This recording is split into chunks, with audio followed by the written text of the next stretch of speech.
Okay bye. ರೀ ಶಿಲ್ಪ ಅವ್ರೆ, ಇವತ್ತಿನವರೆಗೂ ನಂಗೆ ಕೊಟ್ಟಿರೋ ದುಡ್ಡನ್ನು ಮರ್ಯಾದೆಯಿಂದ ವಾಪಸ್ ಕೊಡ್ರಿ.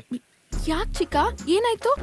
ನಂಗೂ ನಂದಿನಿಗೂ ಲಿಂಕ್ ಮಾಡಿಸ್ತೀನಿ ಅಂತ ಇರ ಬರೋದನ್ನ ಕೆರ್ಕೊಂಡ್ಬಿಟ್ಟು ಮೋಸ ಮಾಡಿದಿರಲ್ಲ. ನನ್ಗೂ ನಂದಿನಿಗೂ 30 ಎಕರೆ ಖಾಲಿ ಆದ್ರೂ ಲಿಂಕ್ ಆಗಿಲ್ಲ ಅಂತ ಯೋಚನೆ ಮಾಡ್ಕೊಂಡ್ ಬರ್ತಾ ಇರ್ಬೇಕಾರೆ ನಂದಿನಿಗೂ ನಂಗೂ ಡ್ಯಾಶ್ ಆಯ್ತು. ಅವಾಗ ನಿಮ್ ಬಣ್ಣ ಎಲ್ಲ ಬಯಲಾಯ್ತು ಗೊತ್ತಾ? ನನ್ ಬಣ್ಣ ಏನೋ ಬಯಲಾಗೋದು, ನಾನ್ ಇರೋದೇ ಬೆಳ್ಳಿಗೆ.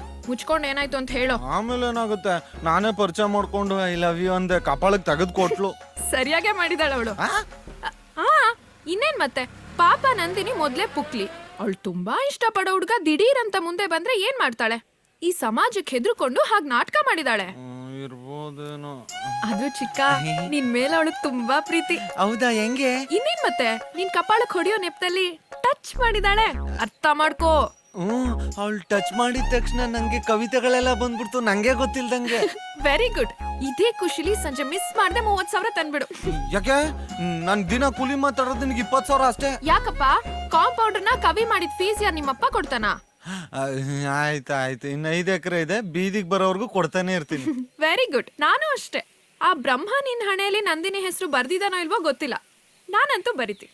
ಬಾಯ್ಲಿ. ನೀವ್ ಎಷ್ಟು ಒಳ್ಳೆಯವರು. ನಮ್ಗೆ ಹೆಣ್ಮಗು ಆದ್ರೆ ನಿಮ್ಮ ಹೆಸರು ಇಡ್ತೀನಿ. ಇದಕ್ ಸಪರೇಟ್ ಫೀಸು? ಸ್ವಲ್ಪ ಸಣ್ಣಕ್ ಬರೀರಿ ಇಷ್ಟ. ಇನ್ಮೇಲೆ ಅದೇ ನಿನ್ ಫೇವ್ರೆಟ್ ನಂಬರು. ಮನ್ಮತ.